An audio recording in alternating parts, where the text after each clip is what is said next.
You know exactly what to do, but your brain keeps stopping you. This audiobook shows you how to change that. Unlock unstoppable momentum by working with your protective mind, not against it. Trick yourself into action. Audiobook by Rowan March, published by Inner Impact Books. Introduction. You sit before an important task, one that could meaningfully impact your future. The steps are clear. The time is available. The necessity is obvious. Yet something invisible but powerful holds you back, creating a peculiar paralysis that defies logic. In this moment, you face one of the most puzzling paradoxes of human experience, knowing exactly what to do, yet feeling unable to begin. This gap between intention and action isn't a character flaw or lack of discipline. It's the predictable response of a brain designed primarily for protection, not productivity. Understanding this distinction unlocks the door to consistent action and achievement. Think of your mind as a partnership between a rider and a horse. The rider represents your conscious intentions, the part of you that sets goals, makes plans, and understands what needs to be done. The horse represents your emotional brain, powerful, protective, and primarily concerned with avoiding discomfort. When facing challenging tasks, many try to force the horse forward through sheer willpower, creating an exhausting battle of resistance and reluctance.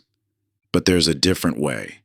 Instead of fighting against your brain's protective mechanisms, you can learn to work with them. This book reveals how achievement isn't built on motivation or willpower, but on strategic self-manipulation, ethical techniques for directing your brain's natural tendencies toward productive action. Traditional productivity approaches often fail because they ignore how the mind actually works. They prescribe solutions that sound logical, but clash with our psychological architecture. The result? Short-lived bursts of progress followed by familiar patterns of procrastination and avoidance. This book offers a different path. First, you'll understand the hidden architecture of resistance, why your mind creates such compelling reasons to delay important actions. Then, you'll discover fundamental self-manipulation strategies that honor your brain's needs while guiding it toward productive action. Finally, you'll master advanced techniques for maintaining momentum regardless of emotional state. Through these chapters, you'll recognize that the mental mechanisms currently preventing your progress contain within them the seeds of unstoppable momentum. When you learn to work with your mind's true nature rather than against it. The path to consistent action lies not in forcing yourself forward, but in understanding and redirecting the sophisticated machinery of your mind. You're about to embark on a journey that transforms your relationship with difficult tasks. Instead of battling against yourself, you'll learn to become a masterful rider who understands the horse's concerns and guides it with wisdom and patience. This isn't about becoming superhuman. It's about becoming brilliantly, effectively human by understanding and working with your mind's true nature. Chapter 1.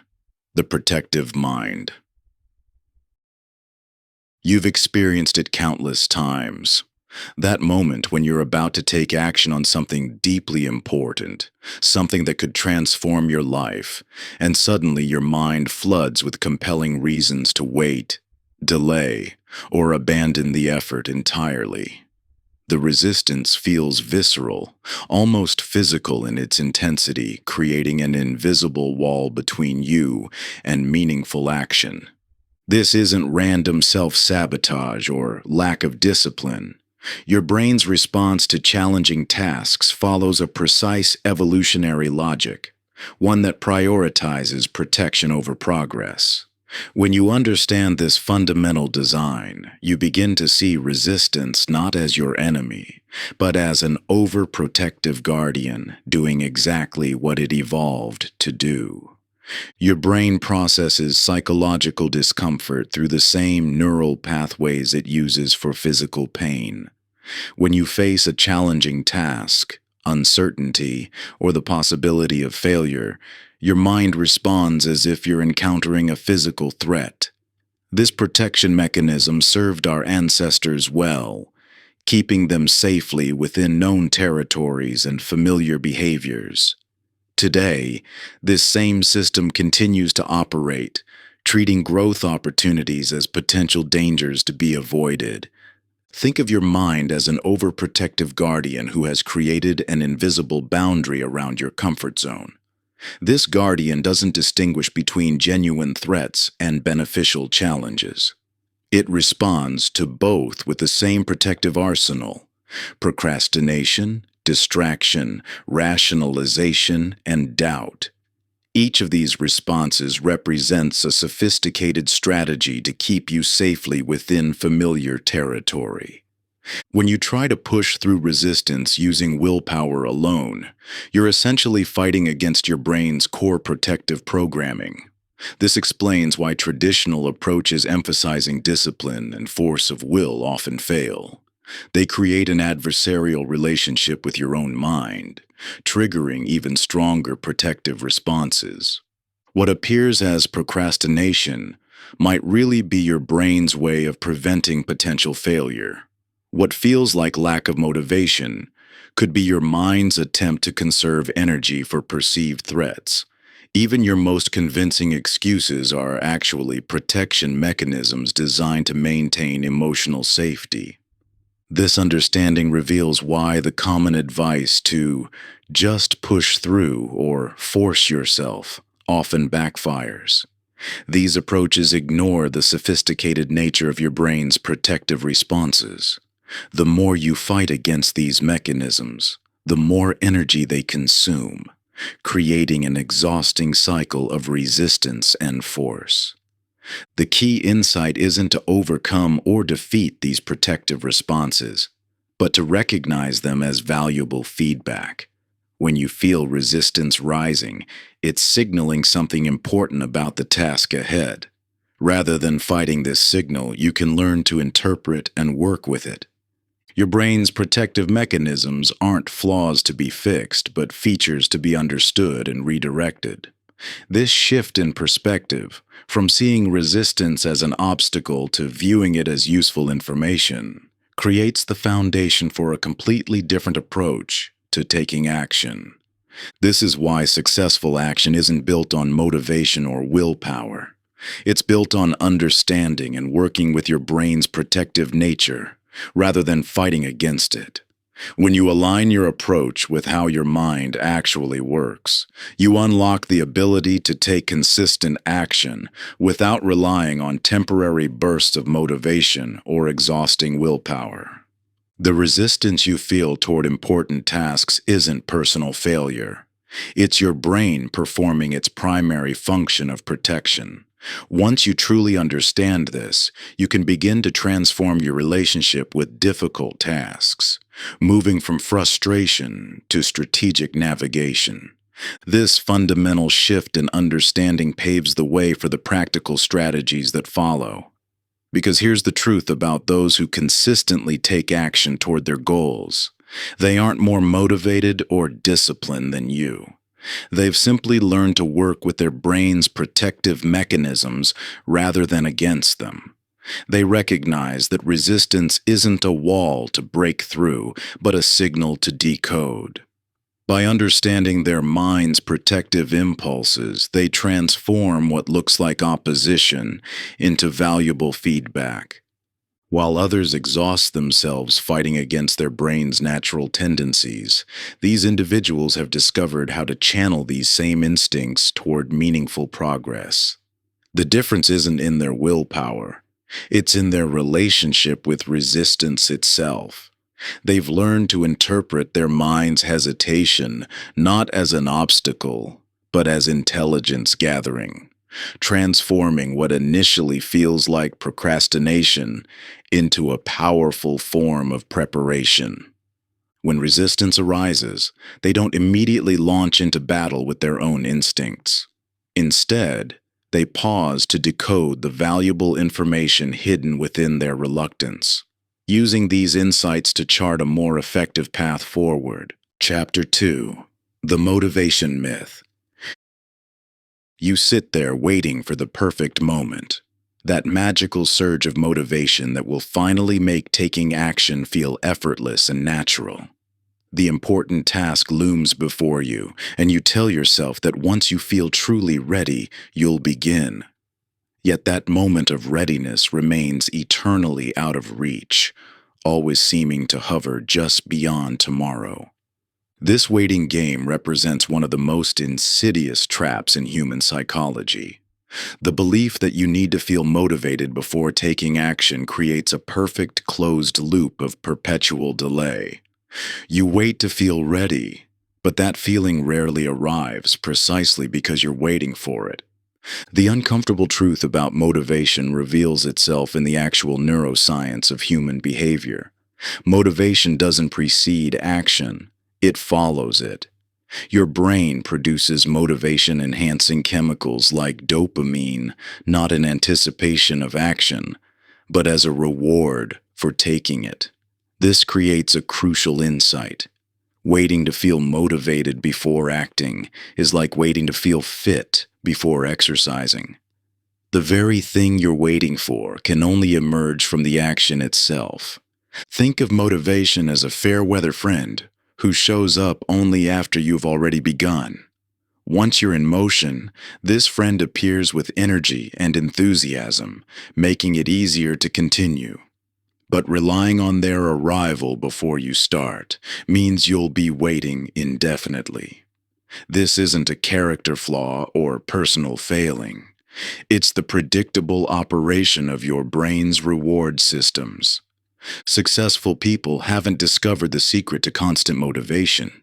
Instead, they've learned something far more valuable: how to act without requiring the emotional comfort of motivation first. They understand that feeling ready is not a prerequisite for beginning. This insight liberates them from the endless cycle of waiting for the perfect emotional state. Your brain, designed primarily for survival rather than achievement, naturally seeks emotional comfort before difficulty. This made perfect sense in an environment where most challenges were physical threats. But in today's world of complex, long-term goals, this protective mechanism becomes a barrier to progress. The very act of waiting for emotional readiness reinforces your brain's belief that the task must be unsafe, or it would feel easy to begin. The solution lies not in forcing yourself to feel motivated, but in manipulating the amount of energy required to begin. This approach, called activation energy manipulation, focuses exclusively on lowering the threshold for taking the first small action. Instead of trying to generate enough motivation to complete the entire task, you make the beginning so effortless that it requires virtually no emotional resources. This manifests through commitment minimization, reducing the initial commitment to such a tiny action that your brain's protective mechanisms don't activate. When you tell yourself, "I'll just work for 2 minutes," you bypass the resistance that emerges when contemplating the full scope of the task. Those 2 minutes often naturally extend into longer periods once you're in motion, and motivation arrives as a consequence of action. Environmental pre-commitment serves as another powerful tool, where you arrange your environment to make action almost automatic. By removing even small barriers to beginning and creating visible cues that trigger action, you reduce the activation energy required to start. Strategic accountability adds another layer of effectiveness, not through external pressure, but by creating situations where taking action becomes the path of least resistance. This isn't about forcing yourself through willpower, but about structuring your environment and commitments so that beginning feels easier than avoiding. The belief that you should feel motivated before starting creates additional resistance by adding a layer of self-judgment to the existing challenge. This expectation itself becomes another barrier, as you interpret the lack of motivation as a sign that something is wrong. Understanding that motivation naturally follows action frees you from this added psychological burden. Working with your brain's actual tendencies rather than fighting against them creates sustainable momentum. By accepting that motivation comes after action and focusing on lowering activation energy instead of waiting for emotional readiness, you establish a reliable pathway to consistent action, regardless of your initial emotional state. This shift transforms the entire dynamic of difficult tasks. Suddenly you're swimming with the current of your brain's natural functioning rather than exhausting yourself by swimming upstream. Your energy goes into intelligent navigation rather than brute force resistance, allowing you to maintain momentum even through challenging periods. The brain's protective mechanisms become allies in your journey rather than obstacles to overcome through sheer willpower. Chapter 3. The Discomfort Paradox. You know the moment well, that instinctive flinch away from discomfort, the almost automatic reach for your phone, the sudden urge to clean your workspace, or the convincing voice that suggests now isn't the right time. These aren't random occurrences, but a sophisticated pattern of avoidance your mind has perfected over years of protecting you from psychological discomfort. Your attempts to escape uncomfortable feelings create a compounding cycle. The original task remains undone, generating guilt and anxiety. To avoid these negative emotions, you seek more distractions, which temporarily relieve the discomfort but ultimately intensify it. This cycle continues, building layers of resistance that make the original task seem increasingly daunting. This pattern reveals a profound paradox. The more aggressively you try to avoid discomfort, the more it dominates your experience. Like quicksand, every struggle to escape pulls you deeper into the very sensations you're trying to avoid. This isn't because you're doing something wrong. It's because you're following your brain's natural protective instincts in a context where they no longer serve you. Your mind's avoidance mechanisms evolved in an environment where physical threats were common and psychological comfort was a reliable signal of safety. Today, in a world where growth requires voluntary engagement with psychological discomfort, these same protective responses often prevent you from taking actions that would most benefit you. The solution isn't to fight harder against discomfort, but to fundamentally transform your relationship with it. When you resist an uncomfortable feeling, you create a second layer of suffering, discomfort about being uncomfortable. This secondary suffering often causes more distress than the original discomfort you were trying to avoid. Modern psychological research consistently shows that acceptance of discomfort, rather than resistance to it, actually reduces both its intensity and duration. When you stop fighting against uncomfortable feelings, they lose much of their power over your behavior. This isn't merely theoretical. It's a practical pathway to action despite discomfort. Think of discomfort as a smoke alarm. Your current response treats every signal of discomfort as if it were indicating a real fire, triggering an emergency response. But in the context of meaningful work and growth, discomfort is more like the smoke alarm going off while you're cooking, an expected and even necessary part of the process, not a signal to evacuate the building. This understanding opens the door to discomfort reframing, a powerful form of self-manipulation that transforms how you interpret and respond to challenging feelings. The same sensations that currently trigger avoidance can become signals of engagement and progress. The tension in your chest as you face a difficult task isn't a warning to retreat. It's evidence that you're pushing beyond your comfort zone toward growth. Developing this capacity begins with deliberate exposure to manageable amounts of discomfort. Start with brief periods, even just 30 seconds, of intentionally staying with uncomfortable sensations without trying to change or escape them. Notice the physical sensations of resistance, the tightness in your shoulders, the urge to check your phone, the impulse to get up and walk away. Instead of responding to these signals, simply observe them with curiosity. As you practice this awareness, you'll discover something surprising. Discomfort itself isn't nearly as threatening as your anticipation of it. The actual sensation of starting a challenging task is rarely as intense as the discomfort you create by trying to avoid it. This recognition creates space between the sensation of discomfort and your habitual response to it. The language you use shapes this transformation. Replace phrases like, "I can't handle this," or "I need to get rid of this feeling" with, "I'm noticing discomfort," or "This feeling is here while I work." These subtle shifts acknowledge the presence of difficult sensations without treating them as barriers to action. This isn't about resigning yourself to permanent suffering. Instead, it's about recognizing that temporary discomfort is not only survivable but often signals engagement with meaningful activity. The sensation you label as unpleasant is frequently a sign that you're pushing beyond familiar territory, stretching into the space where growth happens. When you treat discomfort as information rather than a warning, you begin to see it as a natural companion to progress. Like the resistance you feel when strengthening a muscle or the mental strain that comes with learning something new. This shift transforms your relationship with challenging moments.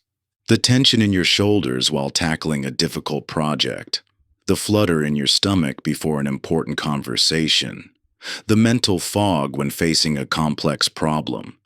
These sensations aren't barriers, but signposts marking your path of growth.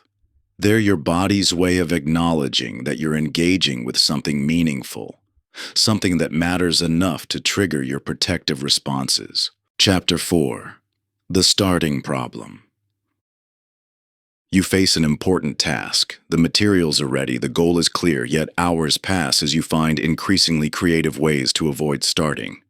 When you finally begin, perhaps driven by an imminent deadline or sheer frustration with yourself, something remarkable happens. The work flows more easily than expected. The resistance that felt overwhelming just moments ago diminishes significantly. This isn't coincidence or luck. It's a fundamental principle of human psychology that reveals a crucial opportunity for self-manipulation.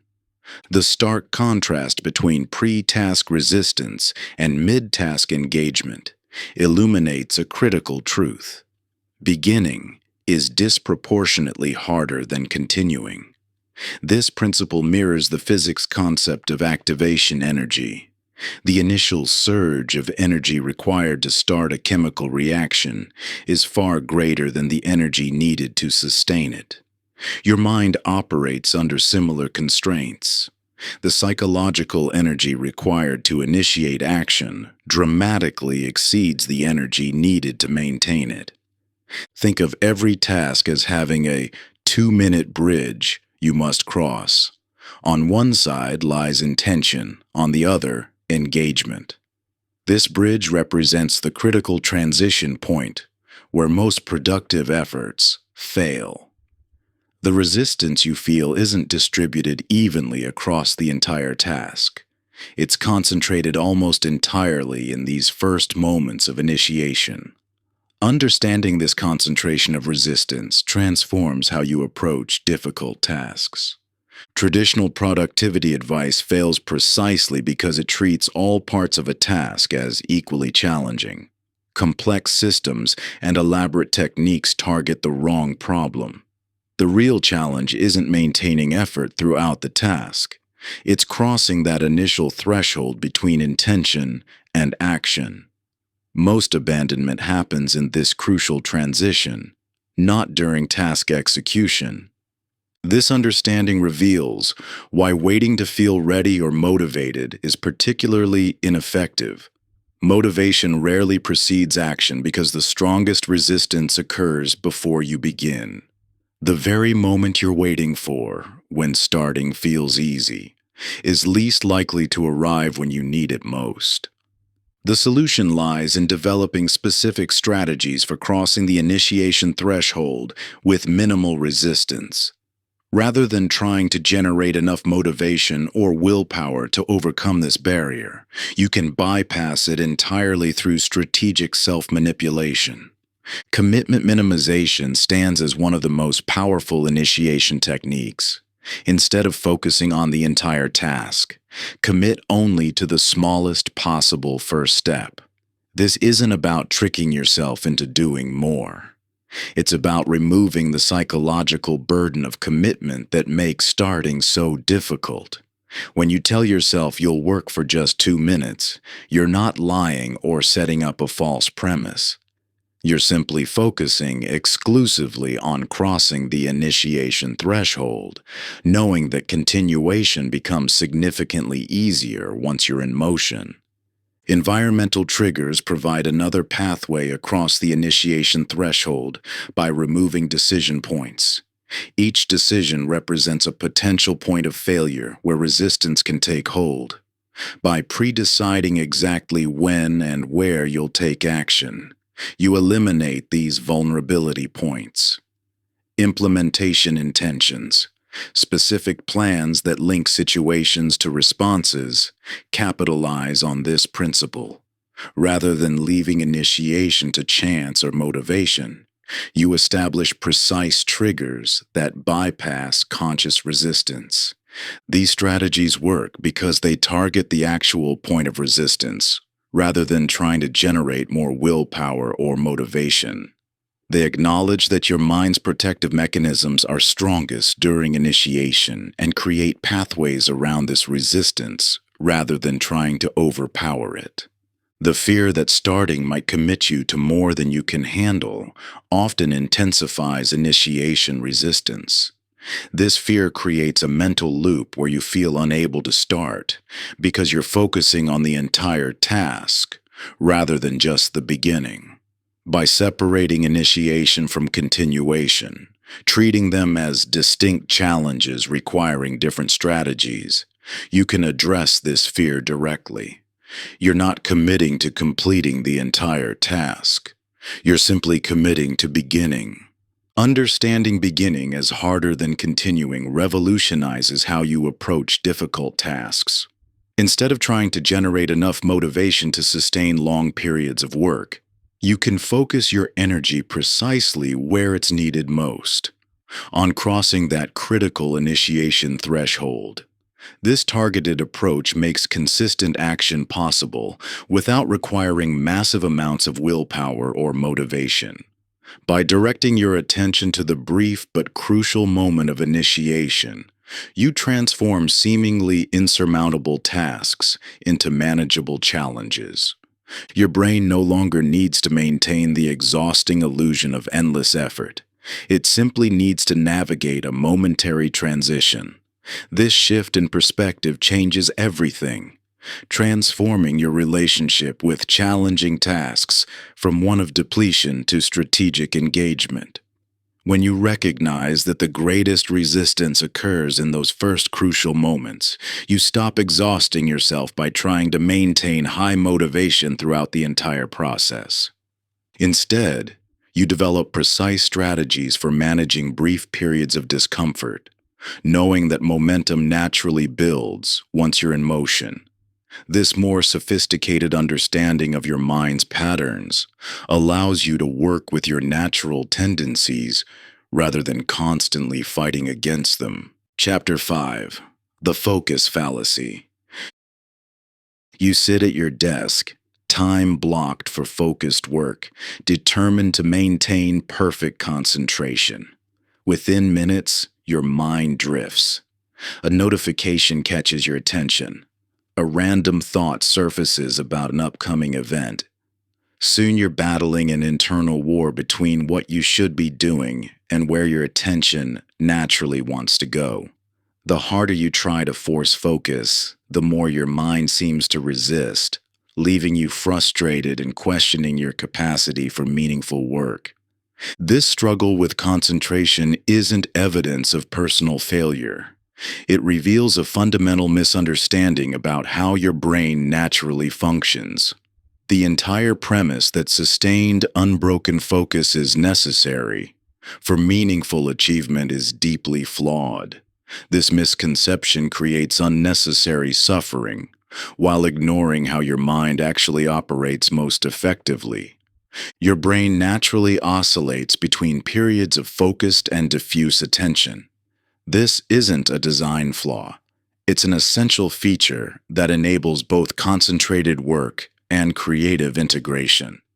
Neuroscience reveals these attention cycles are hardwired into your brain's operating system. Fighting against these natural rhythms creates mental resistance that impairs rather than enhances your performance. Consider how waves move through water. Each wave has a natural rise and fall, creating a rhythm that carries tremendous power when worked with rather than against. Your attention follows similar patterns. Instead of trying to force a constant state of concentration, like attempting to hold a wave at its peak, you can learn to mentally surf these natural cycles of focus and release. This isn't merely a theory. Studies in cognitive neuroscience demonstrate that the brain's default mode network, active during periods of apparent distraction, plays a crucial role in information processing, creativity, and problem solving. Those moments when your mind seems to wander aren't necessarily lost productivity. They're often essential integration periods your brain requires for deeper understanding. Successful people don't possess superhuman concentration abilities. Instead, they organize their work to accommodate rather than fight against their brain's natural attention patterns. They understand that productivity isn't about maintaining perfect focus, but about strategically navigating the mind's natural rhythms. Think of attention like breathing. You can temporarily force your breathing pattern, but this creates tension and becomes unsustainable. Just as your body naturally alternates between inhale and exhale, your mind naturally cycles between focused and diffuse states. Working with these cycles rather than fighting them allows for sustainable productivity without the exhaustion of constantly forcing concentration. The solution isn't to eliminate distraction, but to incorporate it strategically. Strategic focus manipulation works with your brain's natural tendencies rather than against them. Instead of demanding unbroken concentration, this approach creates structured rhythms that match your natural attention spans. The key lies in implementing timed work sprints that align with your brain's natural focus cycles. These typically range from 15 to 40 minutes, depending on your individual patterns. By deliberately incorporating brief periods of mental release between these sprints, you prevent the accumulation of resistance that occurs when trying to force sustained focus. Another crucial element is establishing attention anchors, simple practices that create gentle pathways back to your work when your mind inevitably wanders. Rather than harshly redirecting your attention, these anchors provide natural transition points that honor your brain's need for both focus and release. When attention drifts, as it naturally will, the goal isn't to eliminate these shifts, but to navigate them skillfully. This might mean briefly noting where your mind went, then gently returning to your task without self-judgment. Or it could involve quickly capturing a distracting thought on paper so your mind knows it won't be lost, freeing you to return to your primary focus. The pressure to maintain perfect concentration often creates a self-defeating cycle, where anxiety about losing focus actually increases distractibility. By releasing this perfectionist expectation, you reduce the mental resistance that makes concentration difficult in the first place. This isn't about lowering standards. It's about understanding that peaks of focus naturally alternate with periods of mental integration. Your brain's tendency to shift attention isn't a weakness to overcome, but a natural rhythm to work with. By understanding and accommodating these patterns, you can maintain productivity without the exhaustion of constantly forcing focus. This approach honors how your mind actually functions while creating sustainable pathways to meaningful achievement. Chapter 6: The Control Illusion.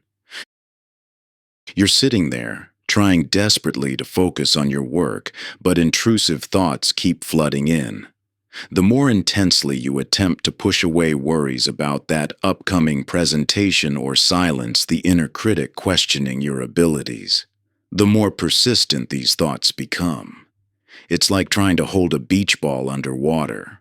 The harder you push down, the more forcefully it rebounds to the surface. This mental tug-of-war isn't just exhausting, it's counterproductive.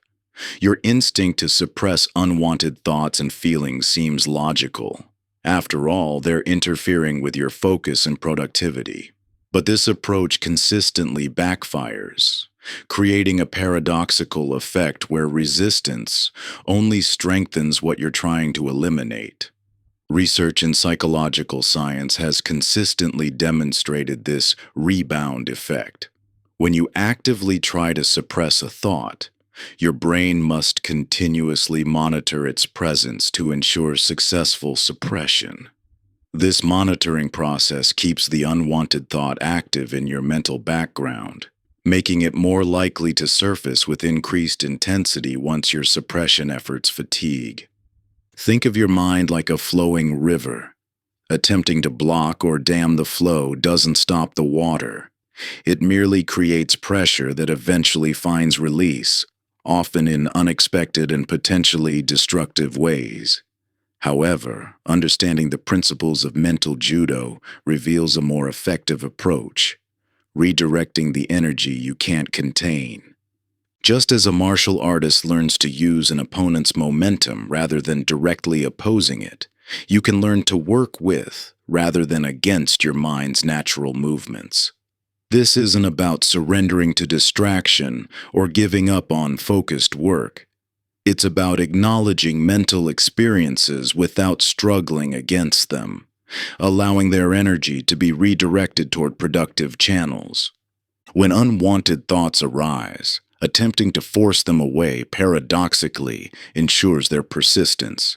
Instead, brief acknowledgement without engagement allows them to naturally dissipate. This might seem counterintuitive. Surely paying any attention to distracting thoughts will strengthen them. But psychological research shows the opposite. Thoughts that are acknowledged without resistance tend to fade more quickly than those we try to suppress. The key lies in developing psychological flexibility, the ability to remain in contact with the present moment and maintain or change behavior as needed, even in the presence of unwanted thoughts and feelings. This isn't about controlling your mental experience. It's about skillfully directing your attention while allowing your mind to do what minds naturally do. Consider how a skilled sailor doesn't fight against the wind, but instead adjusts their sails to harness its energy, regardless of which way it's blowing. Similarly, you can learn to navigate your mental weather without becoming entangled in futile attempts at control. This approach conserves the mental energy previously spent on suppression, while allowing you to maintain productive engagement even amidst internal turbulence. The practice begins with mental noting, briefly acknowledging thoughts as they arise without engaging in their content.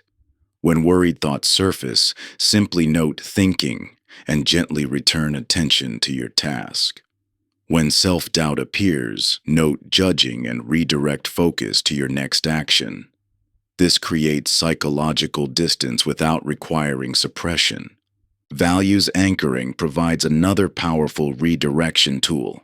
When unwanted thoughts threaten to pull you off course, reconnecting with your deeper motivations, why this work matters to you, helps naturally realign attention with what's important. This isn't about forcing focus, but about strengthening your connection to what gives your efforts meaning. The leaves on a stream perspective offers a way to relate differently to mental content.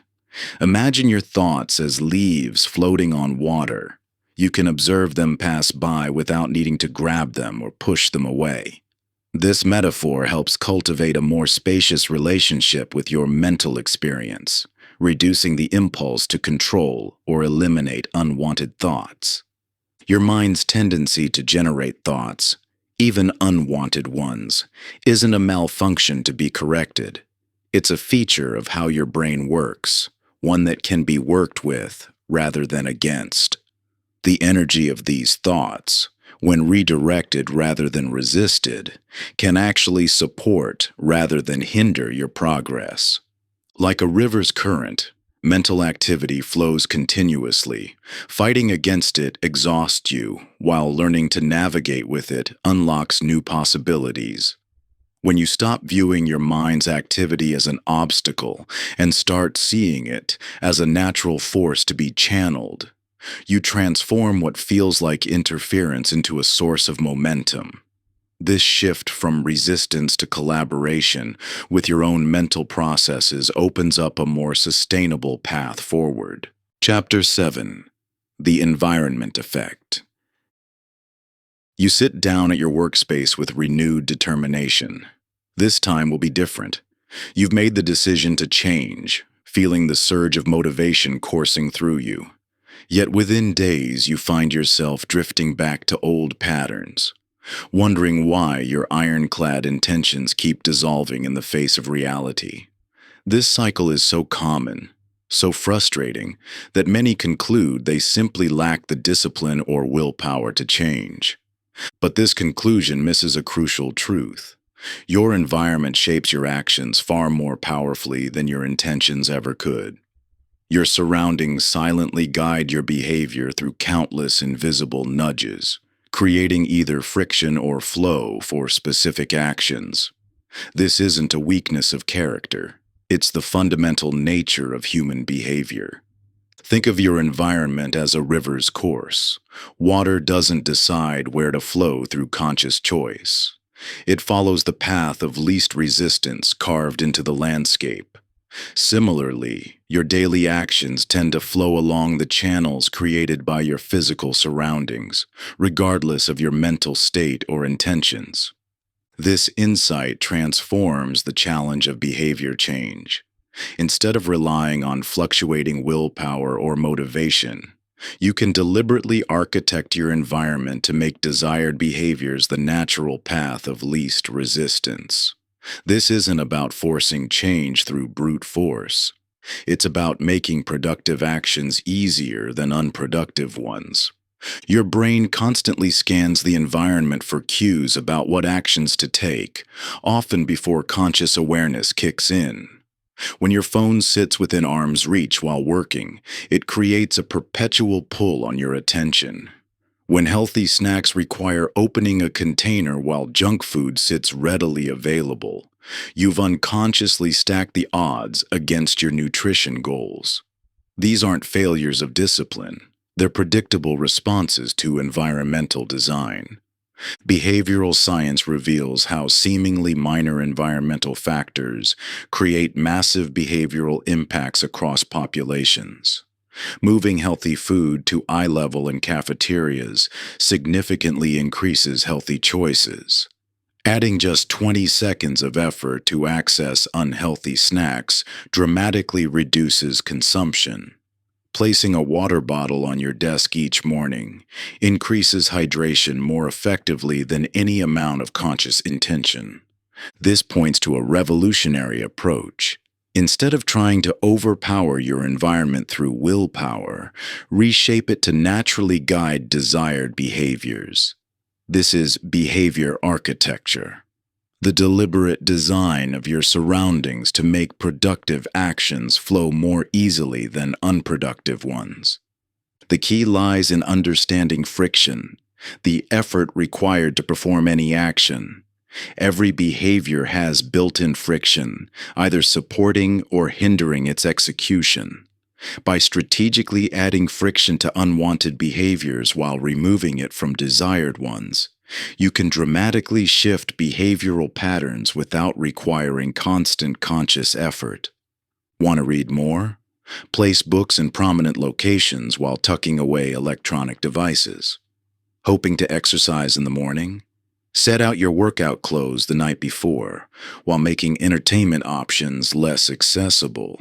Trying to maintain a meditation practice. Create a dedicated space with everything needed, eliminating the friction of daily setup. Even when you can't completely control your environment, you can modify key elements to support desired behaviors. A simple visual trigger, strategic placement of tools, or minor adjustment to physical layout can significantly impact behavioral probability. The goal isn't to create perfect conditions. It's to thoughtfully adjust available friction to support rather than hinder your intentions. This approach transcends the limitations of motivation-dependent change. Rather than fighting against your natural behavioral tendencies, you're creating structures that work with them. It's like installing guardrails on a mountain road. You're not forcing the car to stay on track through constant steering, but making it easier to follow the intended path. Your environment will shape your behavior whether you design it intentionally or not. By understanding this principle, you can transform your surroundings from invisible saboteur to powerful ally in creating lasting change. Beyond environmental design lies an even more fundamental level of behavior change, one that operates at the level of identity itself. When you shift how you view yourself, new behaviors begin to flow naturally, transcending both willpower and environmental constraints. This transformation runs deeper than simple habit formation or external adjustments. You're no longer pushing against resistance or relying on carefully crafted surroundings. You're expressing who you truly are. The actions that once required conscious effort become natural expressions of your authentic self, as automatic as breathing. Chapter 8: The Identity Shift. The most profound difference in human behavior isn't between those who succeed and those who fail at difficult tasks. It's between those who must force themselves to act and those who simply express who they are. Consider two people performing identical physical actions. One struggles through a morning run, battling internal resistance every step, while another flows naturally into their morning miles, experiencing the same activity as a natural expression of their identity. The physical actions are identical, yet the psychological experience is worlds apart. This stark contrast reveals a fundamental truth about behavior change. The most reliable path to consistent action isn't through stronger willpower or better motivation. It's through identity transformation. When actions align with identity, resistance melts away. The internal battle between what you should do and what you want to do dissolves when those actions simply reflect who you are. Your self-concept functions as an internal guidance system, silently directing your behavior toward actions that feel congruent with your identity while creating resistance to those that don't. This explains why some people consistently perform difficult behaviors with apparent ease. They're not exercising superhuman willpower. They're expressing their identity. The power of identity-based behavior becomes clear when you examine how different people approach the same challenges. Someone who sees themselves as health-conscious doesn't need willpower to choose nutritious foods. They're simply acting in alignment with their self-image. Someone who identifies as disciplined doesn't need motivation to start difficult tasks. They're expressing a core aspect of who they are. This insight transforms our approach to change. Instead of focusing on what you should do, shift attention to who you're becoming. Every action you take is a vote for the type of person you believe yourself to be.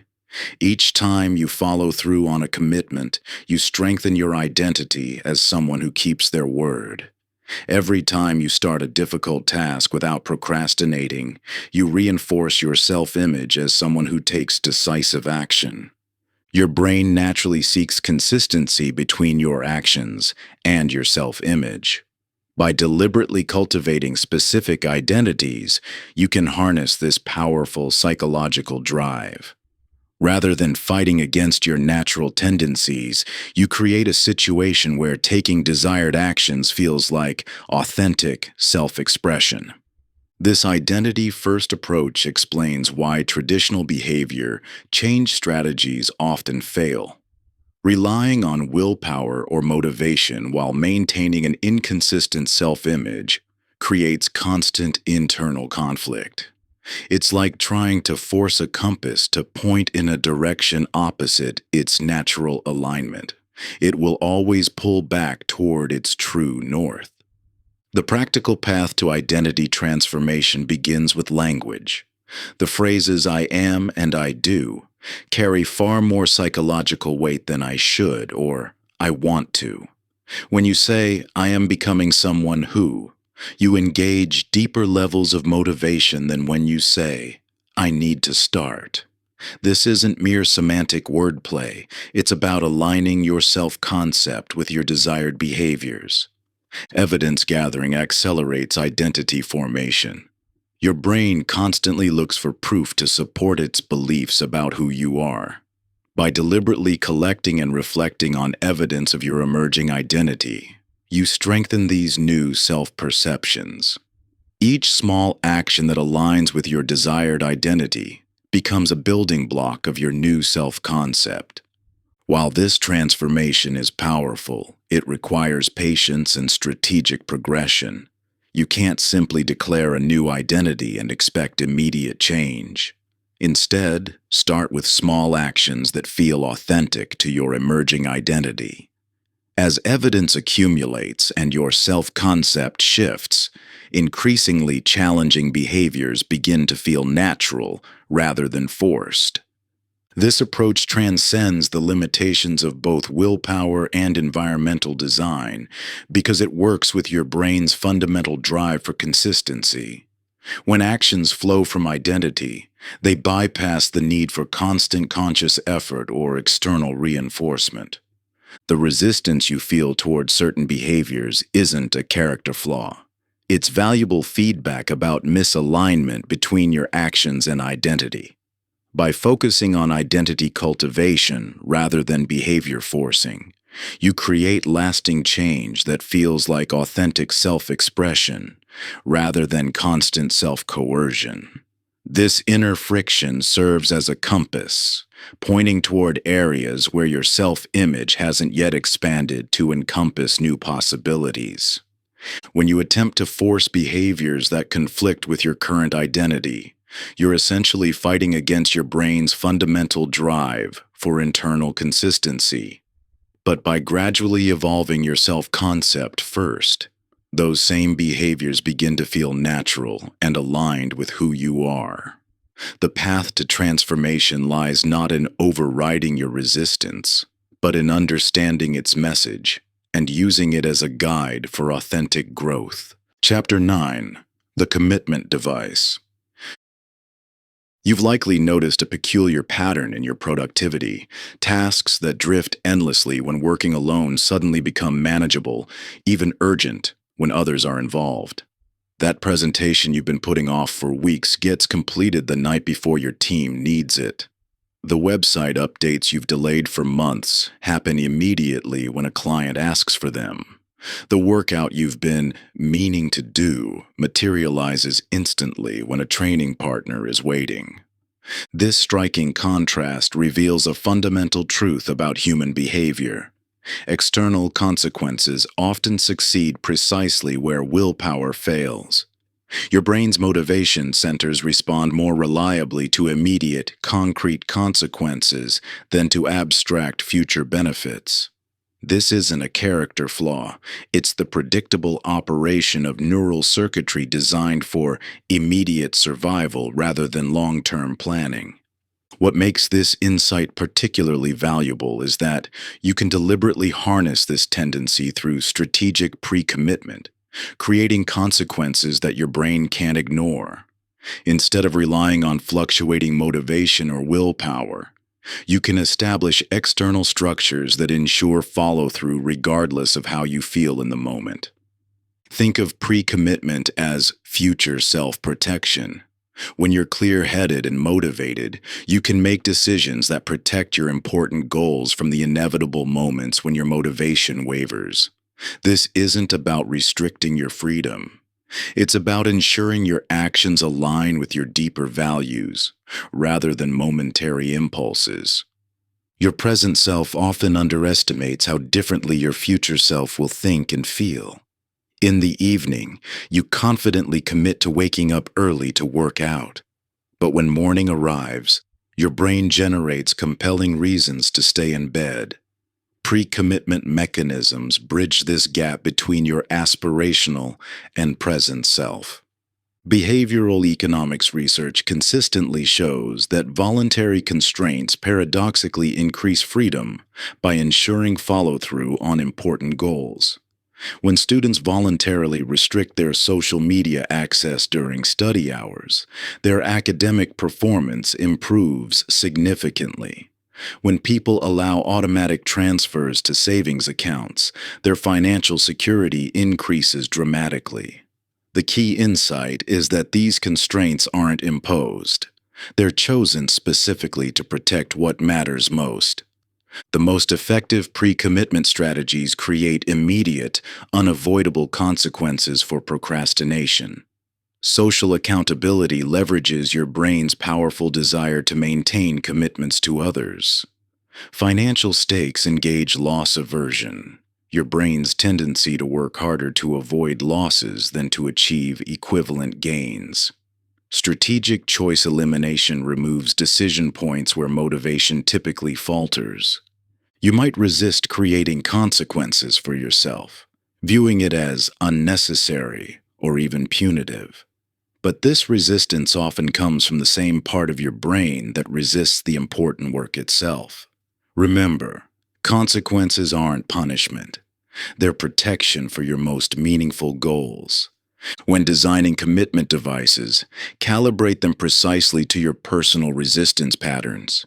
If social pressure motivates you strongly, build in regular check-ins with an accountability partner. If financial stakes get you moving, put money on the line through commitment contracts.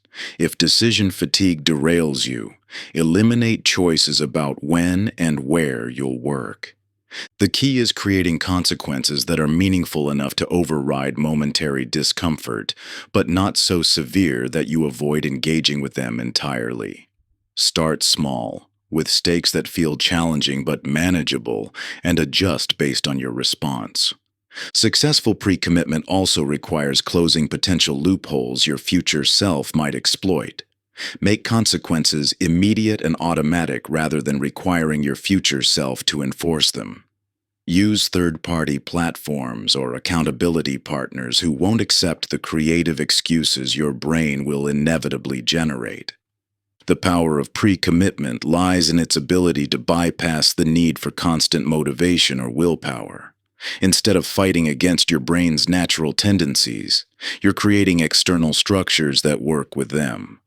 This approach acknowledges that consistency comes not from being perpetually disciplined, but from strategically limiting your options when motivation inevitably wavers.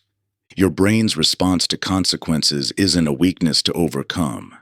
It's a powerful mechanism you can intentionally engage for positive change. By creating structures that ensure follow-through regardless of emotional state, you transform the experience of difficult tasks from a daily willpower battle into a natural response to established consequences. Strategic reward integration presents another powerful tool for engaging your brain's motivation centers, creating consistent action through positive reinforcement rather than consequences alone. By thoughtfully linking rewards to specific actions, you tap into your brain's natural drive toward pleasure and satisfaction. This isn't about bribing yourself with treats. It's about engineering an environment where productive behaviors become intrinsically rewarding. The key lies in selecting rewards that genuinely resonate while maintaining a clear connection between action and outcome, allowing your brain to forge lasting positive associations that pull you forward naturally. Chapter 10. The Reward Revolution. You constantly face an internal battle between what you logically know you should do and what your emotional brain finds immediately rewarding. This isn't a character flaw or lack of discipline. It's the natural operation of neural circuitry evolved for immediate survival rather than long-term achievement. Understanding this fundamental mismatch between your conscious intentions and your brain's reward systems reveals an opportunity for strategic self-manipulation that can transform how you approach difficult tasks. Your brain operates on a simple principle. It seeks to repeat actions that release dopamine and avoid those that don't. This creates an inherent bias toward immediate pleasure over delayed gratification, regardless of your conscious priorities. What makes this insight powerful is that you can deliberately engineer your environment and habits to align your brain's reward mechanisms with your long-term goals. The traditional approach of trying to override your brain's reward preferences through sheer willpower consistently fails because it works against your neural architecture rather than with it. Instead, you can create artificial reward bridges that connect immediate action with your brain's pleasure centers, even when the natural rewards are delayed. Consider how slot machines keep people engaged through variable reinforcement. The unpredictable timing of rewards creates more powerful motivation than consistent rewards. This same principle can be ethically applied to productive behaviors. By introducing elements of variability and immediate positive feedback into otherwise challenging tasks, you transform the experience from one your brain wants to avoid into one it seeks to repeat. Through reward layering, you can stack multiple sources of immediate satisfaction onto activities that typically offer only delayed benefits. This isn't about bribing yourself. It's about working with your brain's actual operational patterns rather than fighting against them. The key is creating genuine positive associations that your emotional brain can recognize and respond to, rather than relying on logical arguments that fail to engage your motivation centers. Your brain's reward systems respond more powerfully to progress you can see and measure. By making advancement visible and creating multiple markers of achievement along the way, you transform abstract long-term goals into a series of immediate rewards that directly engage your dopamine systems. This explains why fitness trackers and productivity apps can significantly impact behavior. They make progress tangible and immediately rewarding. The most effective reward integration strategies work by bundling naturally enjoyable activities with challenging ones. This creates positive associations that gradually transform how your brain perceives previously difficult tasks. Over time, the artificial rewards can be slowly reduced as the activities themselves become intrinsically rewarding through repeated positive association. Variable reward schedules prove particularly powerful because they maintain higher levels of dopamine activity than fixed schedules.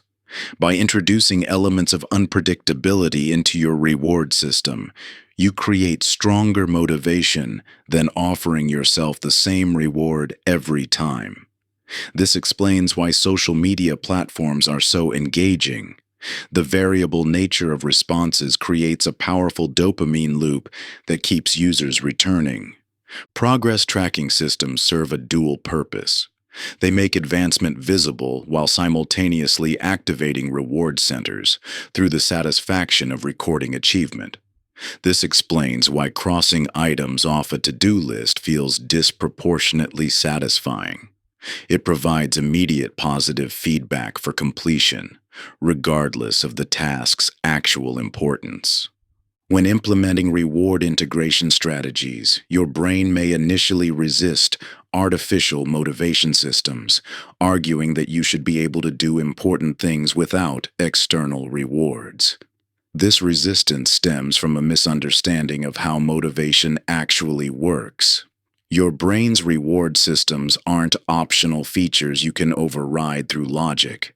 They're fundamental mechanisms that influence every decision you make. The goal isn't to permanently maintain artificial reward systems, but to use them strategically while building positive associations that gradually transform how your brain responds to previously challenging tasks. Through deliberate reward integration, you can create sustainable motivation patterns that work with your neural architecture rather than against it. As you consistently pair actions with rewards, your brain begins to associate the tasks themselves with positive emotions, making them inherently more appealing. This natural rewiring process mirrors how you've already learned to enjoy activities that were once challenging or unpleasant, from acquiring new skills to developing specific tastes.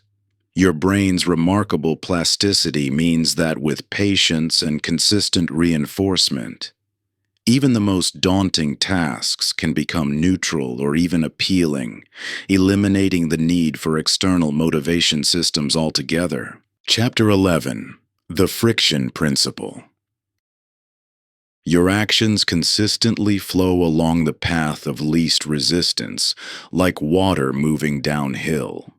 This isn't a weakness.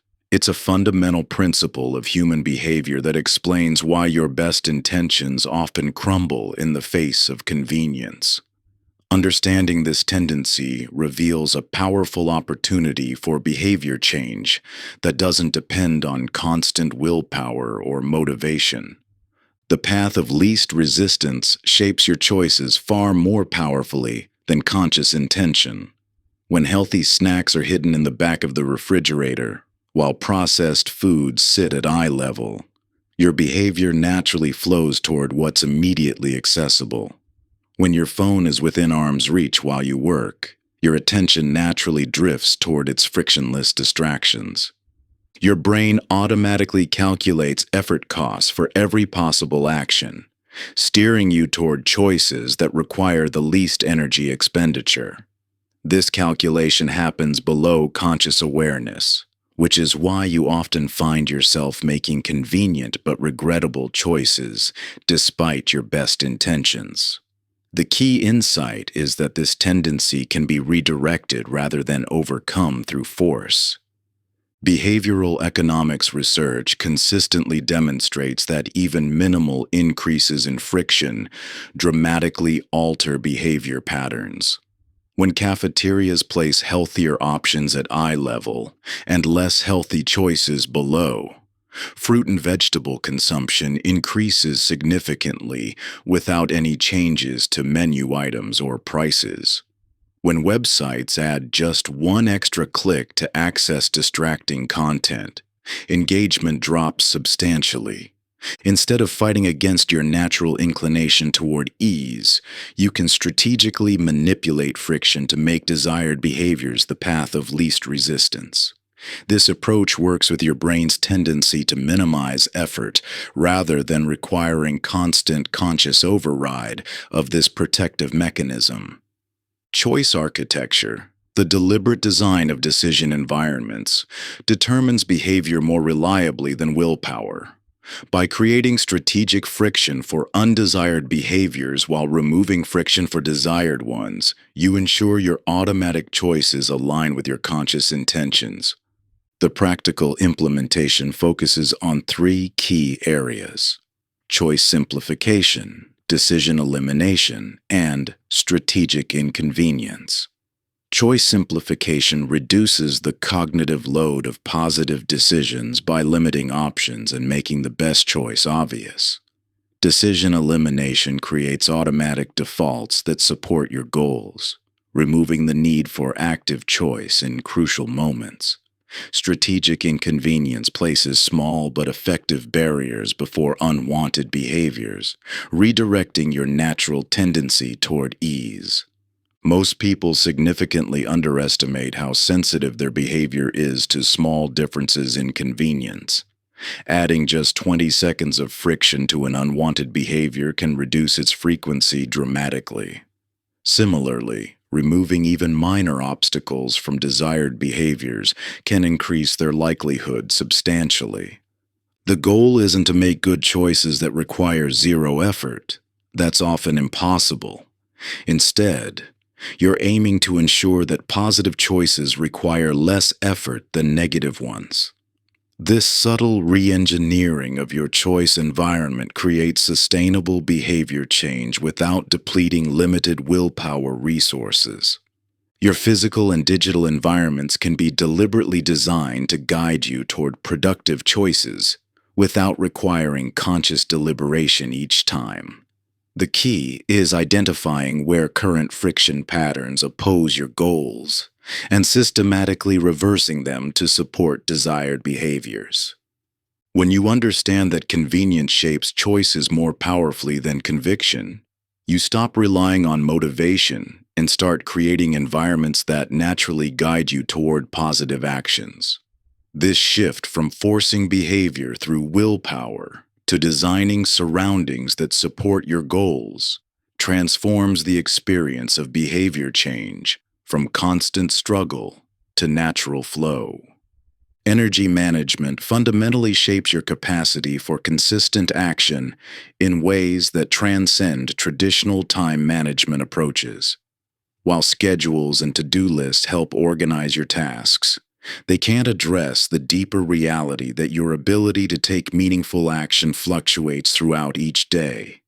Your energy, physical, mental, and emotional, operates like a precious currency that determines not just what you can do, but how effectively and sustainably you can do it. No amount of careful planning can compensate for depleted energy reserves or overcome the natural rhythms that govern your peak performance windows. Chapter 12: The Energy Equation. You have the time. The calendar shows a clear 3-hour block. Your to-do list is prioritized. All notifications are silenced. Yet you sit there staring at your important work, feeling mentally exhausted before you've even begun. This isn't a time management problem, it's an energy crisis. The fundamental flaw in most productivity systems is their singular focus on time allocation. They treat every hour as equal, ignoring the reality that your capacity for focused work dramatically varies throughout the day. Time is meaningless without the mental, emotional, and physical energy to use it effectively. Your brain consumes more energy than any other organ, using up to 20% of your body's resources, while representing only 2% of your body weight. This biological reality means cognitive effort is inherently draining. When you force yourself to perform demanding tasks during natural energy valleys, you're fighting against your brain's fundamental operating principles. Think of your cognitive resources like a battery that charges and depletes in predictable patterns. Just as a phone performs differently at 100% versus 20% battery life, your capacity for different types of work varies significantly based on your current energy levels. The key isn't finding more time. It's matching specific activities to your natural energy rhythms. Your mental energy naturally oscillates through distinct cycles throughout the day. These cycles create windows where certain types of work feel almost effortless, while the same tasks feel impossibly difficult at other times. This isn't a character flaw or lack of discipline, it's your brain's natural rhythm.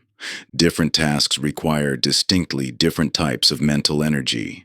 Strategic planning, creative work, and detailed analysis each draw upon separate cognitive resources. When you treat all tasks as interchangeable units of time, you ignore these crucial distinctions, making work unnecessarily difficult. Modern workplaces often operate on the industrial assumption that productivity should remain constant throughout the day. This ignores fundamental biology and sets up an impossible standard that leads to chronic stress and diminished performance. Working with your energy rhythms isn't lazy, it's strategically efficient. The solution begins with energy tracking, observing and documenting your natural patterns of peak performance and inevitable valleys.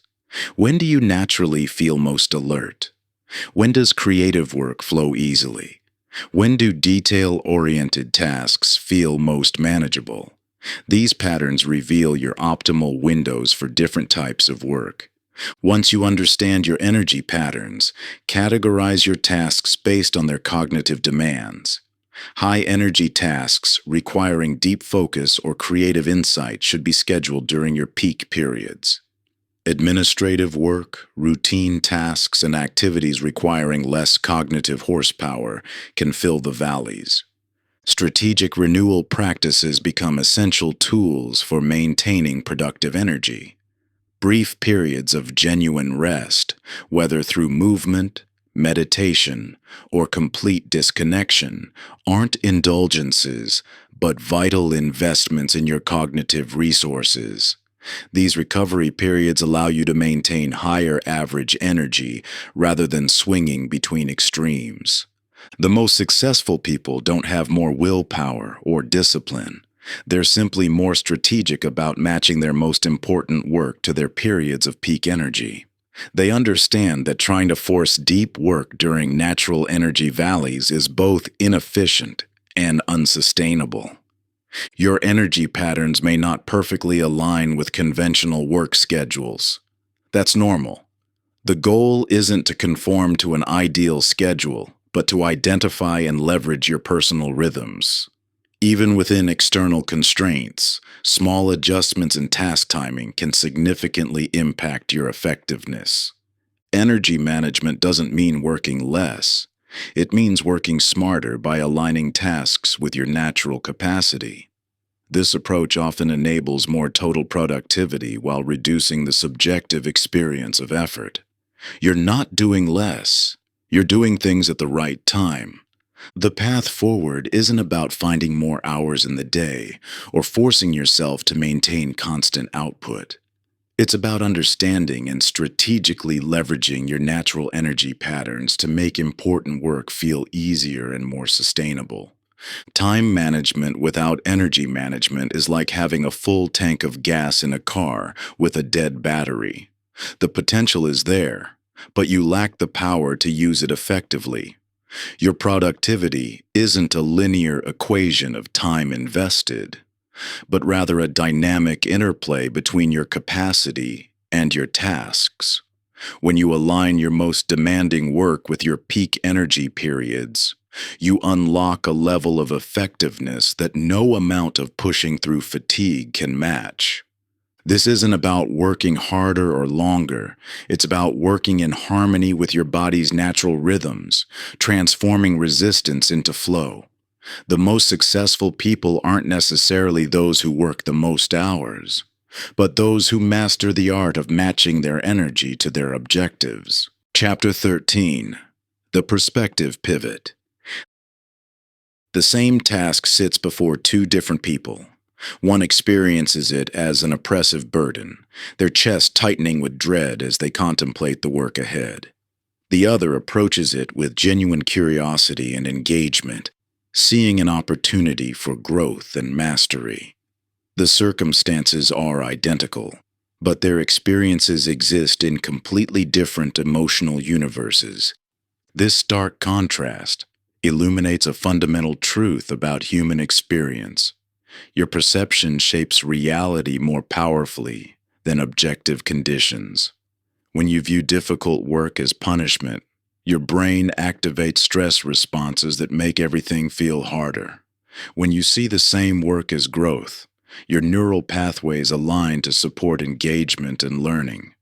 Your mind isn't simply recording reality, it's creating your experience of it through the stories and meanings you attach to each moment. These interpretations determine whether you meet challenges with resistance or resourcefulness, whether you feel trapped by obligations or engaged in meaningful pursuit. The transformative power of perception operates through your brain's meaning-making mechanisms.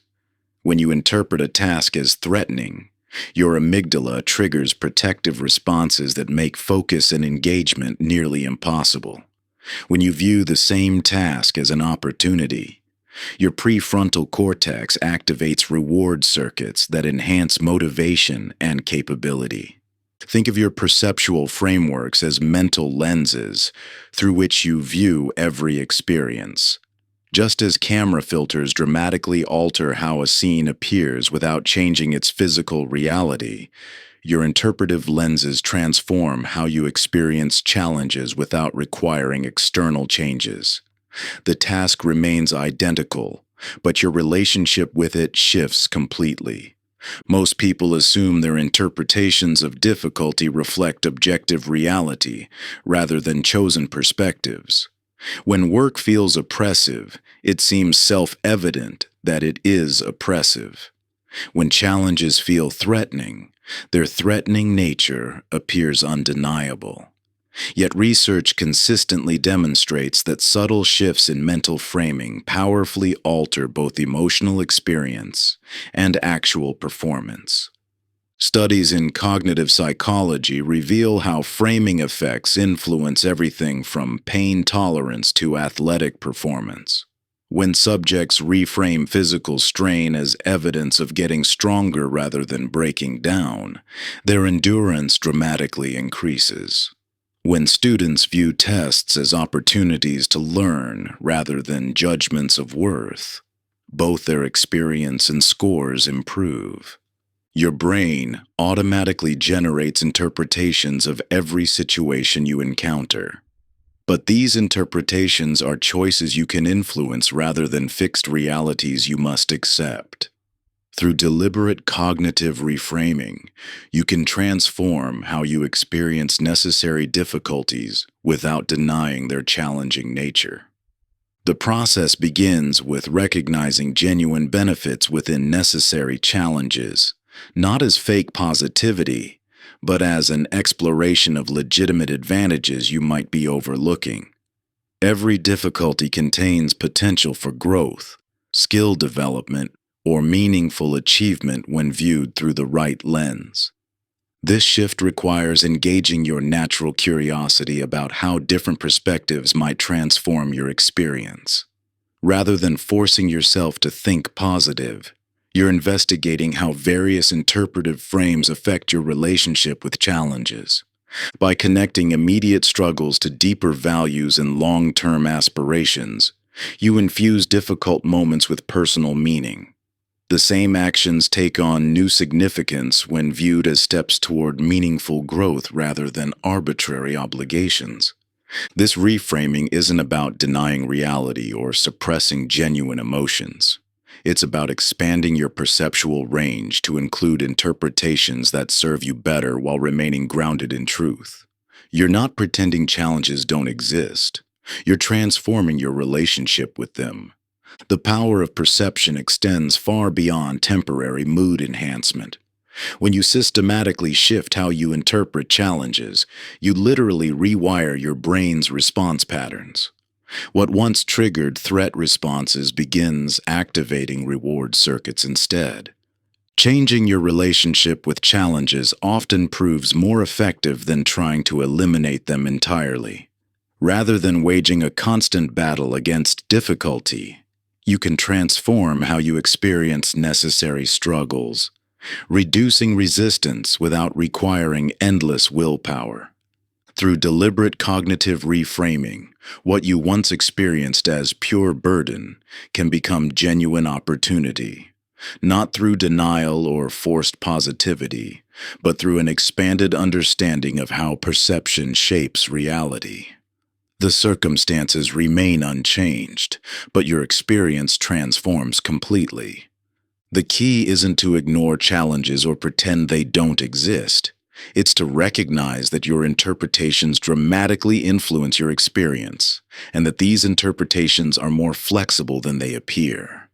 By consciously choosing more empowering perspectives, you can transform your relationship with difficulty itself. Chapter 14.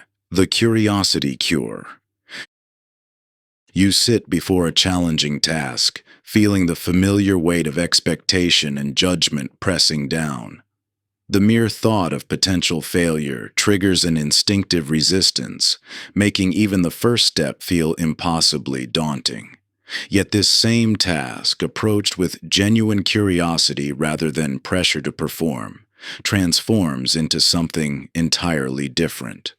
When you shift from "I must succeed" to "I wonder what will happen," the psychological landscape changes dramatically. Consider how children naturally approach new challenges. They don't worry about doing things perfectly. They experiment, explore, and treat each outcome as fascinating information rather than personal judgment. This natural experimental mindset, which you once possessed, remains accessible when you consciously shift your approach from performance to exploration. Your brain responds differently to curiosity than to pressure. When you approach a task with genuine interest in what might happen rather than anxiety about what could go wrong, you activate reward circuits rather than threat responses. This neurological shift creates an optimal state for both learning and performance, bypassing the very resistance that typically derails your efforts. The key lies in becoming a scientist of your own experience. Just as researchers view unexpected results as valuable data rather than failures, you can approach your challenges with an experimental mindset that transforms setbacks from discouraging failures into interesting information. This isn't about lowering standards. It's about creating psychological safety that allows you to engage fully with the task at hand. When you frame a challenging project as an experiment rather than a test of your worth, you create space for genuine engagement. Instead of asking, "Will I succeed or fail?" you begin asking, "What will I discover?" This subtle shift in framing dissolves the paralysis of perfectionism and creates natural momentum where force once failed. Your resistance to difficult tasks often stems from the pressure of binary thinking: success or failure, good or bad, right or wrong. But when you adopt an experimental mindset, you expand beyond these limiting categories into a realm of endless discovery. Each attempt becomes data, each setback offers insights, and the entire process transforms from a judgment of your worth into an exploration of possibilities. This shift to curiosity isn't about avoiding responsibility or commitment. Rather, it's about creating conditions that allow you to bring your full capabilities to the task at hand. When you're not defending against potential failure, you can engage more deeply with the work itself. The irony is that by caring less about the outcome, you often perform better. Consider how differently you approach activities when genuinely curious versus when feeling pressured to perform. Curiosity creates a state of natural engagement that no amount of forced focus can match. It bypasses the mental resistance that typically requires willpower to overcome, making difficult tasks not necessarily easier, but fundamentally more engaging. The experimental mindset also provides natural resilience in the face of setbacks. When unexpected outcomes are viewed as interesting data rather than personal failures, you maintain the emotional equilibrium necessary for sustained effort. This doesn't mean you don't care about results. Rather, you create a psychological container that allows you to work effectively toward those results without being paralyzed by their importance. To transform pressure into exploration, begin forming hypotheses rather than expectations. Instead of approaching a task with rigid requirements for success, create questions you'd like to answer through the process. This subtle shift maintains high standards while removing the psychological weight that creates resistance. Practice outcome detachment by focusing on what you can discover rather than what you must achieve.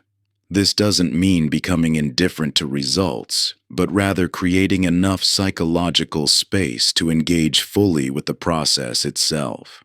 When you're not constantly defending against potential failure, you can bring your full capabilities to the task at hand. The most powerful aspect of curiosity-based engagement is its sustainability. Unlike forcing yourself through resistance, which depletes limited willpower resources, genuine curiosity creates natural momentum that can sustain long-term effort. You move from pushing yourself to being pulled forward by your own interest and discovery. Chapter 15: The Psychological Distance. When it comes to making wise decisions and taking effective action, proximity is often your greatest enemy. You've likely experienced the striking contrast between the clarity you possess when advising friends versus the confusion that clouds your judgment when facing similar situations yourself. This phenomenon isn't coincidental. It's a fundamental aspect of human psychology that creates a predictable blind spot in your decision-making. Your brain processes psychologically distant situations differently than immediate ones. When helping others, you naturally access a more objective, strategic perspective because you're not entangled in the emotional web that accompanies personal challenges. This emotional distance activates different neural networks, engaging the prefrontal cortex, your brain's center for rational analysis, rather than the limbic system's emotional responses. This explains why you can readily see solutions for others that remain hidden when considering your own challenges. The psychological proximity of personal situations triggers threat responses that override your natural wisdom. Your brain, designed primarily for survival, responds to immediate personal challenges by narrowing focus and amplifying emotional signals, a response that served our ancestors well when facing physical threats, but often impairs modern decision-making. Consider how elevation changes perspective. From ground level, you're immersed in immediate details and obstacles. But as you gain altitude, patterns emerge, and pathways become visible that are impossible to discern from below. This same principle applies to psychological elevation. Creating mental distance from your challenges allows you to access broader perspective and deeper wisdom. Research in construal level theory demonstrates how psychological distance systematically changes information processing. When events are perceived as distant, whether temporally, spatially, or socially, your mind naturally focuses on essential elements, rather than incidental details. This higher-level construct leads to better decision-making and reduced emotional reactivity. This understanding reveals why traditional advice to think objectively often fails. You can't simply command yourself to be objective any more than you can order yourself to feel motivated. Instead, you must create conditions that naturally enable clearer thinking through strategic self-distancing. The most powerful distance-creating technique involves linguistic shifts in self-talk. When you refer to yourself by name rather than using I, you automatically activate the same neural networks engaged when thinking about others. This simple shift creates sufficient psychological space to access your natural wisdom while maintaining emotional engagement. Temporal distancing offers another powerful perspective shift. By mentally projecting yourself into the future and looking back on current challenges, you engage different cognitive processes that naturally reduce present emotional intensity. This isn't about imagining an idealized future, but about accessing the wisdom that time naturally provides. These distancing techniques work because they align with your brain's natural functioning rather than fighting against it. They don't require suppressing emotions or forcing objectivity. Instead, they create conditions where clarity naturally emerges. When implementing psychological distancing, precision matters. The goal isn't emotional detachment, but rather creating just enough space to see more clearly while maintaining meaningful engagement. Too little distance keeps you trapped in emotional reactivity, while too much distance risks disconnection from important emotional signals. The key lies in viewing psychological distance as a tool for accessing wisdom rather than escaping difficulty. By temporarily stepping back, you create space for your natural intelligence to emerge, the same intelligence you easily access when helping others. This understanding transforms how you approach challenging decisions and persistent obstacles. Instead of trying to force clarity through sheer willpower, you can strategically create psychological space that allows wisdom to naturally arise. The power of psychological distancing extends beyond decision-making into areas of creativity, emotional regulation, and behavioral change. When you're too close to a situation, possibilities contract and resistance intensifies. But with appropriate distance, new pathways become visible and emotional barriers naturally dissolve. Your mind opens to innovative solutions that were there all along, hidden behind the fog of immediate reactivity. This subtle shift in perspective acts like a master key, unlocking doors not just to better choices, but to entirely new ways of responding to old challenges. The same situation that once felt hopelessly stuck transforms into a landscape of possibilities, each one inviting exploration and growth. Chapter 16: The Tiny Action. Your ambition might be your greatest obstacle to progress. When facing important goals, you naturally set substantial commitments that feel proportionate to your aspirations. This instinct seems logical. Meaningful achievements require meaningful action. Yet this approach often triggers the very resistance that prevents progress, creating a paradoxical situation where bigger intentions lead to smaller results. Your brain's threat detection system activates in proportion to perceived task difficulty. The more significant an action appears, the more likely it is to trigger protection mechanisms designed to keep you safe from potential failure, judgment, or discomfort.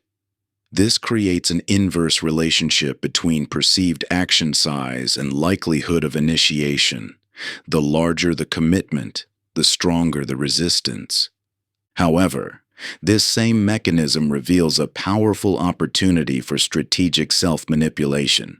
Just as your brain automatically raises defenses against perceived threats, it also allows actions below a certain threshold to pass unnoticed. By deliberately designing commitments small enough to bypass your protective mechanisms, you can create momentum precisely when motivation is lowest. Think of your resistance as operating like a security system with specific sensitivity settings. Actions above a certain size trigger alarms, while those below this threshold pass through undetected. This resistance threshold varies between individuals and situations, but everyone has a level where actions become small enough to fly under their psychological radar. Research in behavior change consistently demonstrates that minimum viable actions, steps so small they seem almost insignificant, often create more sustainable progress than ambitious transformations. This isn't because small steps are inherently superior, but because they're more likely to be taken consistently. The most powerful action is the one you actually perform, regardless of its size. Consider how your brain assesses potential actions. When you contemplate writing a book, your mind immediately grapples with the enormity of the project, triggering protection mechanisms that generate procrastination. But when you commit to writing for just 1 minute, these same mechanisms remain dormant.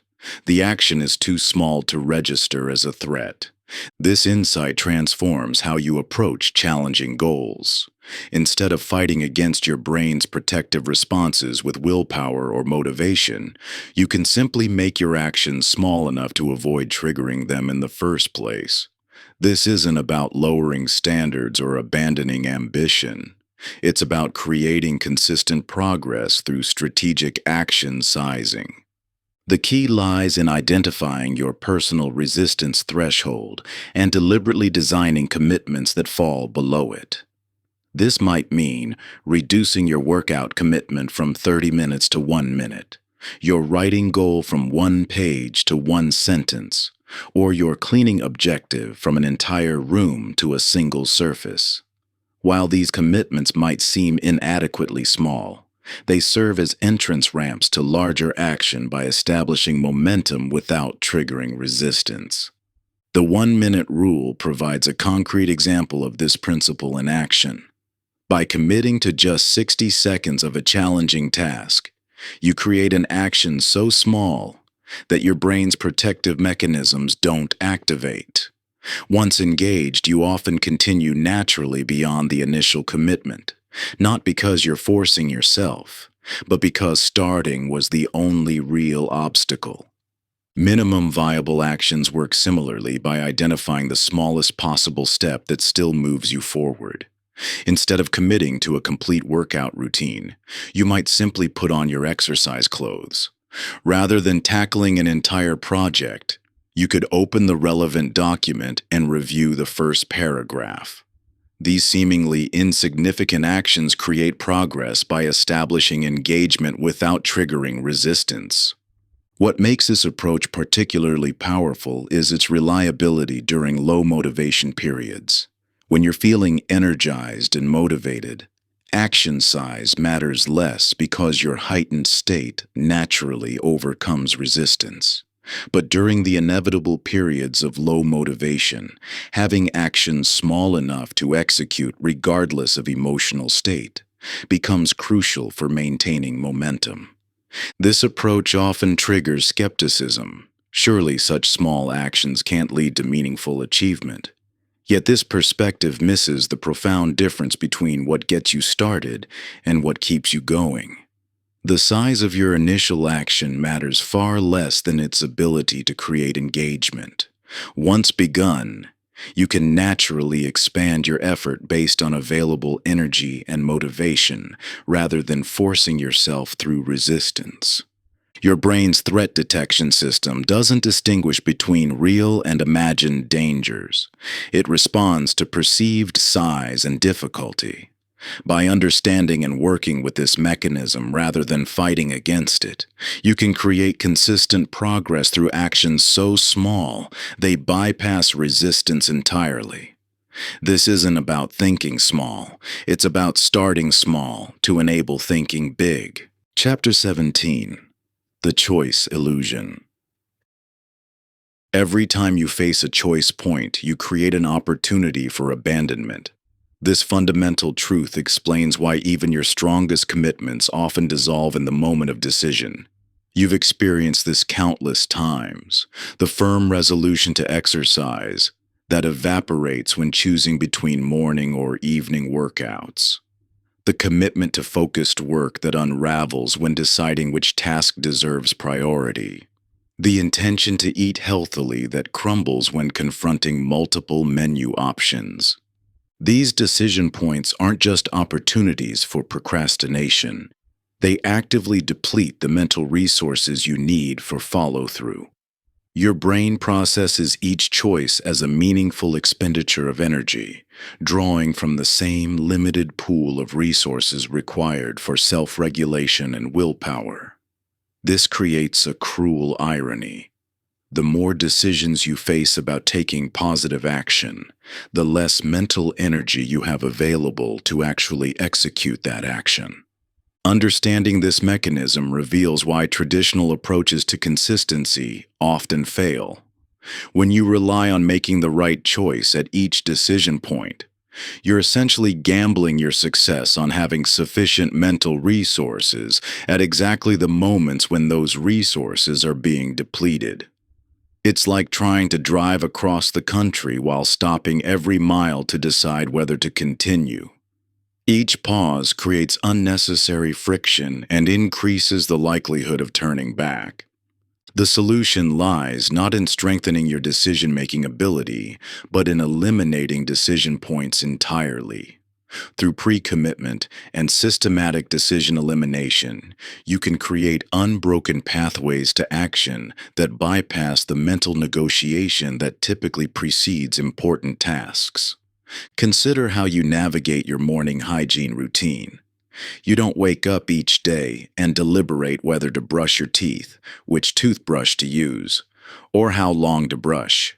These decisions were eliminated long ago through habit formation and environmental design. The result is consistent action without mental friction, precisely the state you want to create for other important behaviors. This same principle can be applied to any area where you seek consistent action. By identifying and eliminating decision bottlenecks, those points where choice creates unnecessary friction, you can establish automatic response patterns that ensure follow-through without requiring repeated acts of willpower. The key lies in transforming multiple decision points into single pre-decisions that commit you to specific actions in advance. Rather than deciding each day whether, when, and how to exercise, you make one comprehensive decision that establishes exactly what you'll do when specific triggers occur. This transforms daily choices into simple if-then responses. If it's 6 a.m. on Monday, Wednesday, or Friday, then I go to the gym and complete my pre-planned workout. This approach isn't about eliminating free will. It's about strategically limiting certain choices to expand your ability to achieve what truly matters. By removing the mental burden of repeated decision-making, you free up cognitive resources for actual execution while simultaneously eliminating opportunities for resistance to derail your intentions. Research in psychological science consistently demonstrates how decision fatigue impairs self-regulation. Each choice you make depletes mental resources, regardless of the choice's importance. By the time you face crucial decisions about taking positive action, you may have already exhausted your decision-making capacity on trivial matters. This explains why even strong morning commitments often falter by evening. You've depleted your decision-making resources throughout the day. The solution is to establish decision-free systems that create automatic pathways to action. This involves identifying your key decision bottlenecks, those moments where choice typically leads to abandonment, and systematically eliminating them through pre-commitment and environmental design. The goal is to reduce the gap between intention and action by removing the mental negotiation that typically fills that space. You can apply this principle through implementation intentions, precise plans that specify exactly when, where, and how you'll take action. Instead of the vague intention to exercise more, you establish that when my 6 a.m. alarm sounds, I will put on my pre-laid workout clothes and complete my pre-planned routine. This eliminates the daily deliberation that often prevents action. Similarly, routine bundling creates automatic triggers for new behaviors by linking them to existing habits. Rather than deciding each day whether and when to meditate, you might attach this practice to your morning coffee routine. After I press start on the coffee maker, I sit in my designated meditation spot until the coffee is ready. This eliminates the decision point by creating an automatic cue for action. The resistance you might feel toward this approach, the sense that you're limiting your freedom or spontaneity, actually reveals its power. This discomfort stems from surrendering the illusion of daily choice in favor of pre-commitment to what truly matters. It's a trade-off between maintaining the fantasy of unlimited daily options and actually achieving your most important goals. The most successful individuals often maintain remarkably consistent routines, not because they possess superior discipline, but because they've eliminated the decision points where discipline typically fails. They understand that freedom comes not from maintaining endless daily choices, but from ensuring consistent action toward what matters most. Your path to sustainable action lies not in strengthening willpower, but in strategically eliminating the decision points where willpower typically fails. By creating systems that transform daily choices into automatic responses, you ensure follow-through regardless of momentary motivation or mental state. Chapter 18: The Progress Principle. You know the profound difference between working tirelessly without apparent results versus witnessing clear evidence of your progress. When advancement remains invisible, even modest efforts can feel draining and pointless. Yet those same actions become energizing and almost effortless when you can see your progress taking shape. This isn't just a matter of preference or personality. It's hardwired into your brain's motivation systems. Your brain is constantly evaluating whether your efforts are producing meaningful results. When progress remains invisible, your protective mechanisms begin questioning whether continued effort is worthwhile. But when advancement becomes tangible, your brain's reward circuits activate automatically, creating intrinsic motivation that bypasses typical resistance patterns. This explains why some people maintain incredible persistence toward certain goals, while struggling to sustain even basic efforts toward others. The difference often isn't in the importance of the goals, or even in the difficulty of the actions. It's in the visibility of progress. A writer working on a manuscript sees their word count growing daily. An athlete watches their performance metrics improve steadily. A gardener witnesses their plants flourishing visibly. In each case, clear evidence of advancement creates a self-reinforcing cycle of motivation and action. The satisfaction of visible progress activates reward circuits in ways that discipline and willpower never can. When you can see yourself moving forward, motivation becomes less about forcing yourself to act and more about responding to the natural pull of progress. This explains why progress bars are so effective at maintaining engagement, why fitness trackers can dramatically increase exercise consistency, and why video games can sustain attention for hours through carefully designed advancement systems. Through the metaphor of progress breadcrumbs, you can understand how strategic tracking creates a trail of evidence that pulls you forward naturally. Just as a hiker feels encouraged by marking their advancement along a trail, your brain responds powerfully to clear signs of progress toward your goals. These breadcrumbs serve multiple purposes. They provide concrete evidence of movement, create natural pause points for celebration and reflection, and offer clear reference points when motivation wavers. This insight is particularly crucial during extended projects where natural feedback is limited or delayed. Your brain's motivation systems evolved for immediate cause and effect relationships. Hunt successfully, eat immediately. But many modern pursuits require sustained effort before results become apparent.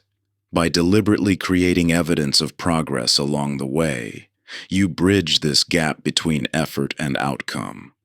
Research consistently demonstrates how progress visibility influences persistence, engagement, and satisfaction.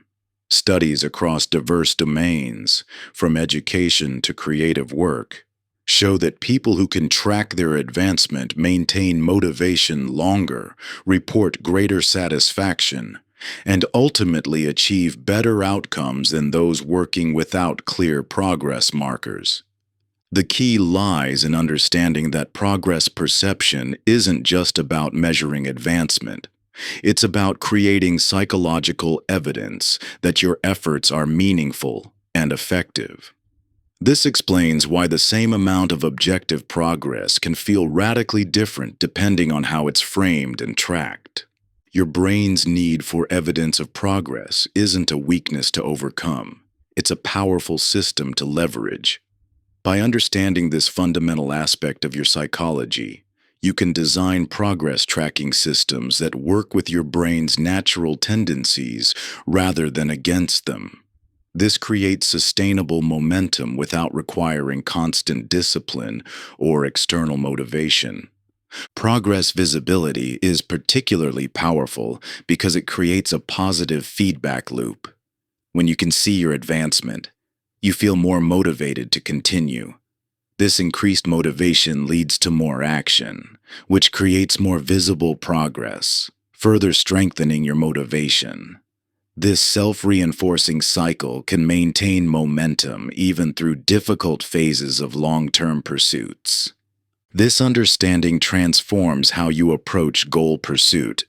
Rather than relying on discipline or willpower, you can focus on creating systems that make progress visible and meaningful.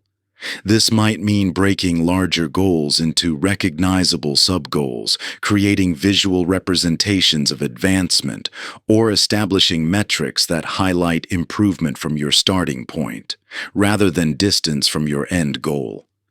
Conclusion: progress visibility transforms into what psychologists call progress loops, where seeing advancement creates satisfaction, which generates motivation, which drives further action, creating more visible progress.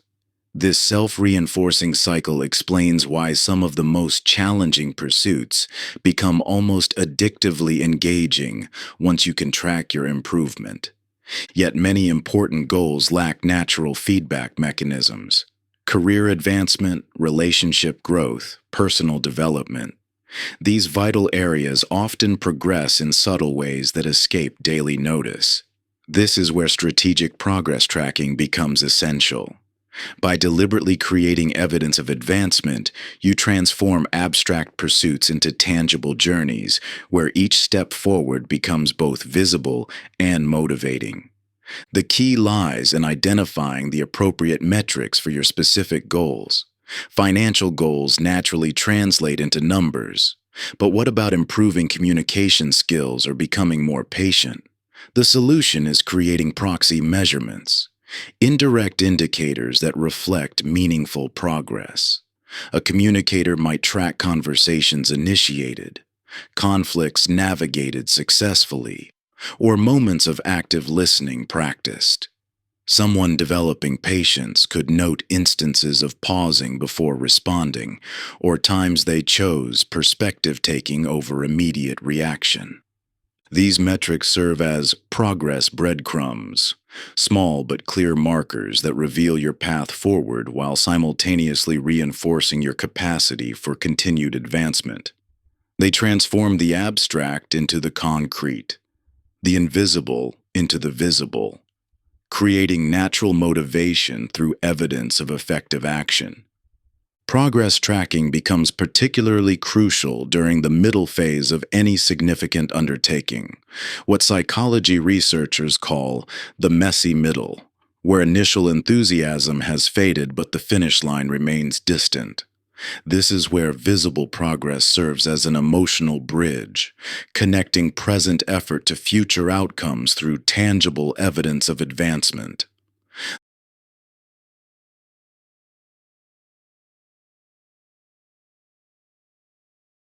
The brain's reward systems respond most powerfully to progress that feels both meaningful and achievable. Breaking larger goals into sub-goals creates multiple opportunities for this satisfaction response, but these milestones must be thoughtfully calibrated. Too distant, and they fail to generate current motivation. Too frequent, and they lose their emotional impact. The sweet spot lies in creating progress markers that feel both significant and attainable within your current capacity. Consider your progress measures as a form of internal communication, sending clear signals to your brain that your efforts are producing results. When designed effectively, these indicators trigger reward responses that make continued action feel natural rather than forced. This explains why some of the most dedicated practitioners in any field often report that their persistence requires less willpower than might be expected. They've created feedback systems that generate motivation through visible evidence of advancement. By deliberately crafting progress visibility into your most important pursuits, you transform the experience of sustained effort. What once felt like pushing against resistance becomes more like following an engaging path marked by clear signs of forward movement. This isn't just about tracking. It's about creating the conditions where motivation naturally emerges from evident advancement. Thank you for listening and for investing in yourself. I believe in you. Your potential is endless. Now go out there and create the life you deserve.